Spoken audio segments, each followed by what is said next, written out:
Hey guys, welcome back to my channel. आज हम बात करेंगे ज़िंदगी के एक ऐसे मसले के बारे में जो हर किसी की लाइफ को अफेक्ट करता है, यानी स्ट्रेस। हर कोई किसी ना किसी लेवल पे स्ट्रेस का शिकार होता है, चाहे वो एग्ज़ाम्स का प्रेशर हो, जॉब की टेंशन हो या डेली लाइफ प्रॉब्लम्स हो। सब इस स्ट्रेस को एक्सपीरियंस करते हैं। उसकी इंटेंसिटी या फ्रीक्वेंसी डिफरेंट हो सकती है, लेकिन इसकी एग्जिस्टेंस हर किसी की लाइफ में मौजूद है। लेकिन यहाँ पर सवाल ये पैदा होता है कि क्या हम स्ट्रेस को कंट्रोल कर सकते हैं? क्या स्ट्रेस को कंट्रोल करना मुमकिन है? क्योंकि स्ट्रेस के जो इफ़ेक्ट्स हैं सिर्फ आपके मेंटल हेल्थ पे नहीं होते, आपकी पूरी बॉडी पे इसका असर होता है।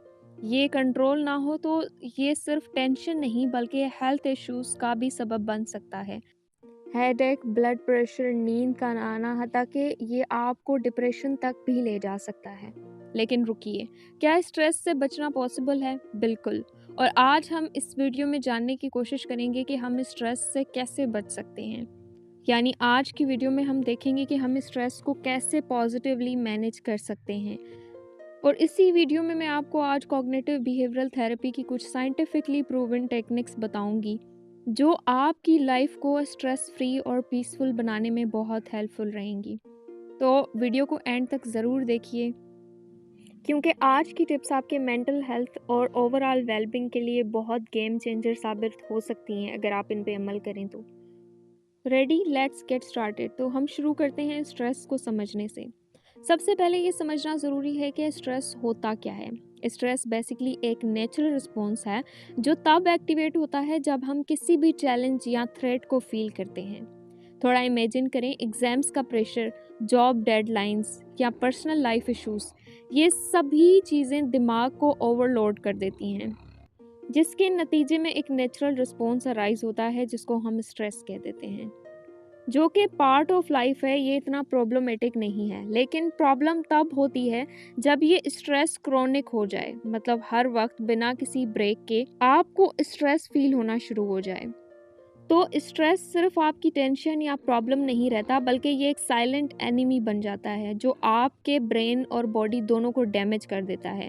क्रॉनिक स्ट्रेस की वजह से आपका ब्रेन ओवरथिंक मोड में चला जाता है, आपकी body fight and flight mode में अटक जाती है, नींद डिस्टर्ब हो जाती है, एनर्जी लो हो जाती है और एंजाइटी हद से बढ़ जाती है। इसका सबसे वर्स्ट पार्ट ये होता है कि अक्सर हमें लगता है कि ये सब कुछ नॉर्मल है, लेकिन क्या ये नॉर्मल है? क्या हम इसको सिर्फ बर्दाश्त करते रहेंगे? बिल्कुल नहीं। स्ट्रेस सिर्फ बर्दाश्त करने की चीज़ नहीं है, इसको मैनेज करना पॉसिबल है। अगर मैं स्ट्रेस के टाइप्स के बारे में बात करूं तो स्ट्रेस के बेसिकली 3 टाइप्स होते हैं: एक्यूट स्ट्रेस, क्रोनिक स्ट्रेस और यू स्ट्रेस। एक्यूट स्ट्रेस जो होता है ये वो है जब कल आपका टेस्ट है और आपने आज सिलेबस स्टार्ट किया है। ये ऐसा स्ट्रेस है जो आपको आता है, ठीक है, और थोड़े टाइम बाद खुद ही चला जाता है। जैसे अब अगर मुझे टेस्ट का स्ट्रेस है तो कल मैं टेस्ट देकर आ जाऊंगी और मेरा स्ट्रेस ख़त्म हो जाएगा। फिर आता है क्रोनिक स्ट्रेस। ये स्ट्रेस बहुत लॉन्ग टर्म चलता है, जैसे रोज़ का टॉक्सिक ऑफिस इन्वायरमेंट या घर का टॉक्सिक इन्वायरमेंट, या कोई ऐसा स्ट्रेस है जो लॉन्ग टर्म चले। जैसे अगर आप अनएम्प्लॉयड हैं और आपके पास पैसे नहीं है तो फाइनेंशियल स्ट्रेस। और इसके अलावा यू स्ट्रेस जो होता है, ये कभी आपने सुना है? ये बहुत इंटरेस्टिंग स्ट्रेस, यानी कि ये एक अच्छा स्ट्रेस होता है जो आपको मोटिवेट करके रखता है, जैसे जिम का प्रेशर या गोल्स अचीव करने का प्रेशर। यानी ऐसा स्ट्रेस जो आपकी प्रोडक्टिविटी को बढ़ा देता है। उसके बाद हम बात करेंगे फाइट, फ्लाइट एंड फ्रीज की। जब स्ट्रेस अटैक करता है तो आप कौन सा प्लेयर बनते हैं? ये 3 प्लेयर्स हैं स्ट्रेस मोड को कोप करने के लिए। फर्स्ट आता है फ्लाइट मोड, यानी जब स्ट्रेस आता है आप एक वॉरियर बन जाते हैं। कोई टेंशन नहीं, मैं सब हैंडल कर लूँगा। सपोज आपका कल एग्ज़ाम है और आपके पास टाइम कम है, तो आप आते साथ ही लग गए काम पे और सारी रात पढ़ते रहे। या डेडलाइन है तो जब तक डेडलाइन आप मीट नहीं कर लेते आप उसके लिए बैटल लड़ते रहते हैं। उसके बाद फ्लाइट मोड आ जाता है। फ्लाइट मोड में स्ट्रेस देखते ही भाग जाते हैं लोग, जैसे टेस्ट का नाम सुनते ही चलो चाय पीते हैं। लोग अवॉइड करना शुरू कर देते हैं, डिस्ट्रैक्शंस ढूंढना शुरू कर देते हैं, लेकिन उनको समझ नहीं आता कि आप स्ट्रेस से भागकर जाएंगे कहाँ।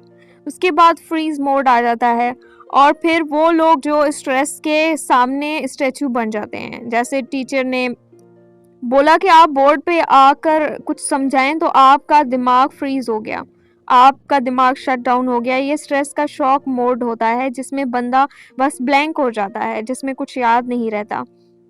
इन तीनों रिएक्शंस में से कोई भी रॉन्ग या राइट नहीं होता, लेकिन अगर आप अपने डिफ़ॉल्ट रिएक्शन समझ जाएं तो आप बेहतरीन तरीके से इसको कोप कर सकते हैं। अब हम बात करेंगे कॉग्निटिव बिहेवियरल थेरेपी की कुछ टेक्निक्स के बारे में जो आपके स्ट्रेस मैनेजमेंट में आपकी बहुत हेल्प करेंगे। Basically cognitive behavioural therapy is one of the most effective ways to manage stress. यहाँ 5 पावरफुल कॉग्निटिव बिहेवियरल टेक्निक्स हैं जो स्ट्रेस को कंट्रोल करने में बहुत हेल्पफुल रहेंगी। हम एक एक करके उनको समझेंगे और देखेंगे कि उनको आप अपनी लाइफ में कैसे अप्लाई कर सकते हैं। पहली टेक्निक आ जाती है कॉग्निटिव रीफ्रेमिंग। कभी आपने नोट किया है कि हमारे थॉट्स स्ट्रेस को एम्पलीफाई कर देते हैं, मतलब सिचुएशन उतनी बुरी नहीं होती जितना हम सोच लेते हैं। सपोज अगर आपको एक इम्पॉर्टेंट प्रेजेंटेशन देनी है, आपके दिमाग में फ़ौरन से ये थॉट्स आना शुरू हो जाते हैं, मैं सबके सामने एम्बेरस हो जाऊंगा, लोग मुझे जज करेंगे, या फिर कभी कभी तो इतने एक्सट्रीम थॉट्स आते हैं कि मैं फेल हो जाऊंगा, मेरी प्रेजेंटेशन अच्छी नहीं होगी। अब कॉग्निटिव बिहेवियरल थेरेपी का एक मैजिक देखते हैं, यानी कॉग्निटिव रीफ्रेमिंग को देखते हैं। तो कॉग्निटिव रीफ्रेमिंग के अकॉर्डिंग आप नेगेटिव थॉट्स को चैलेंज करें और उनका पॉजिटिव और रियलिस्टिक पर्सपेक्टिव ढूंढने की कोशिश करें। अब वही थॉट्स को रिफ्रेम करना शुरू कर दें। मुझे तैयारी करनी चाहिए ताकि मुझे कॉन्फिडेंस मिले। सब लोग जज करने नहीं बल्कि सीखने आते हैं। अगर मैं थोड़ा नर्वस हो भी गया तो दैट्स नॉर्मल, कुछ नहीं होता। इसी तरह अगर आपको जो थॉट्स आ रहे हैं, जो भी नेगेटिव थॉट्स आ रहे हैं, उनको कैच करके रिफ्रेम करते रहें तो स्ट्रेस ड्रामेटिकली रिड्यूस हो जाता है। यानी यहाँ पर आप सीखते हैं कि जब भी नेक्स्ट टाइम कोई ऐसा स्ट्रेस आए जिसकी वजह से आपके थॉट्स थोड़े से ज़्यादा नेगेटिव होना शुरू हो जाएं, तो उन थॉट्स को आपने लिख लेना है और उनके रियलिस्टिक वर्जन सोचने की कोशिश करनी है। ये प्रैक्टिस आपके माइंडसेट को स्ट्रेस रेजिलिएंट बना देगी। सेकंड टेक्निक आ जाती है डीप ब्रीथिंग या ग्राउंडिंग टेक्निक्स। स्ट्रेस होने पर हमारा दिमाग एक पैनिक बटन दबा देता है और body flight and fight mode में चली जाती है। मतलब आपका हार्ट रेट तेज हो जाता है, ब्रीथिंग फास्ट हो जाती है और माइंड ओवर थिंकिंग की मशीन बन जाता है। लेकिन एक सीक्रेट वेपन है जो इस साइकिल को तोड़ने में बहुत हेल्पफुल रहता है। ब्रीथिंग टेक्निक्स और ग्राउंडिंग एक्सरसाइजेस, यानी 4-7-8 ब्रीथिंग मेथड स्ट्रेस इंस्टेंटली कम करने का शॉर्टकट है। 4 सेकंड्स के लिए डीपली इनहेल करें, फिर 7 सेकंड्स के लिए उसे ब्रीथ को होल्ड करें अपने अंदर, फिर उसके बाद 8 सेकंड्स तक धीरे धीरे एक्सहेल करना शुरू करें। लेकिन याद रखें कि जब आप इनहेल करने लगें तो ऐसा महसूस करें कि आप किसी चीज़ की खुशबू ले रहे हैं। लेकिन जब आप इसको एक्सहेल करना शुरू करें तो आप इसको ऐसे एक्सहेल करें जैसे आप किसी चीज़ को फूंक मार रहे हैं। ये टेक्निक आपके नर्वस सिस्टम को काम करती है और आपके स्ट्रेस सिर्फ 1 मिनट में कम कर देती है। उसके बाद एक ग्राउंडिंग टेक्निक है 5-4-3-2-1। जब स्ट्रेस ओवरवेल्म कर रहा हो, अगर आपको लग रहा है कि आपका स्ट्रेस आपको कंट्रोल कर रहा है, तो ये टेक्निक आपको प्रेजेंट मोमेंट में ले आएगी। 5 चीज़ें देखें जो आपके आसपास हैं, कोई भी 5 चीज़ें हो सकती हैं जिस पे नज़र पड़े और आप काउंट करना शुरू कर दें थे, एक ये चीज़, दूसरी, तीसरी, ऐसे 4 चीज़ें जो आप टच कर सकते हैं, जैसे कपड़े, चेयर, फ़ोन, कुछ भी हो सकता है।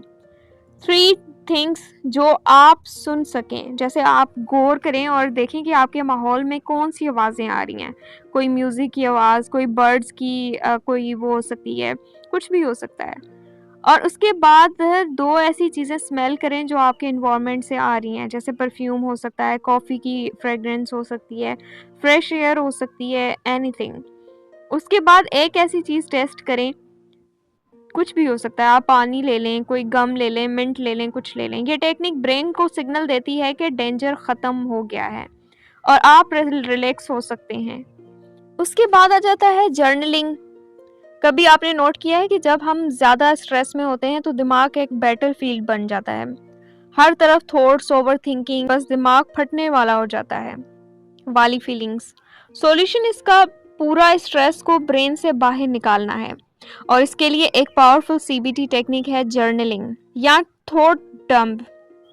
अच्छा, थॉट डंप टेक्निक्स में दिमाग को डिटॉक्स करते हैं। एक ब्लैंक पेज उठाएं और बिना सोचे लिखना शुरू कर दें। जो भी स्ट्रेस दे रहा है, जो भी थॉट चल रहे हैं, सब लिखें। कोई ग्रामर या परफेक्ट सेंटेंस की टेंशन नहीं, just write whatever comes to your mind. 5 to 10 minutes लिखने के बाद एक बार पढ़ें और सोचें, क्या ये स्ट्रेस वाकई इतना बड़ा है जितना लग रहा है? जब हम थॉट्स को लिख देते हैं तो दिमाग फ्री हो जाता है। लास्टली, आपने ग्रेटिट्यूड जर्नलिंग करनी है। पॉजिटिव माइंडसेट के लिए बेस्ट एक्सरसाइज है। हर दिन 3 चीज़ें लिखें जिनके लिए आप ग्रेटफुल हैं।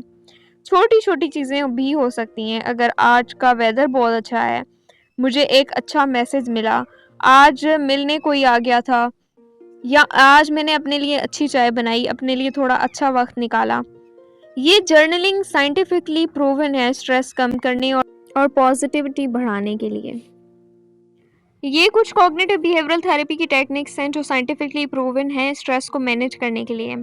अब आपके पास टूल्स हैं नेगेटिव थॉट्स को रिफ्रेम करना, ब्रीथिंग से स्ट्रेस को कंट्रोल करना और जर्नलिंग से दिमाग को डिटॉक्स करना। बस अब एक्शन लेना है, बाकी कुछ भी नहीं करना। अगर ये टेक्निक्स आपको हेल्पफुल लगी हैं तो आप कमेंट सेक्शन में बताएं कि आप कौन सी टेक्निक्स को ट्राई करने वाले हैं। अगर आप ऐसी और भी वीडियोस को देखना चाहते हैं तो लाइक करें और चैनल को सब्सक्राइब करें।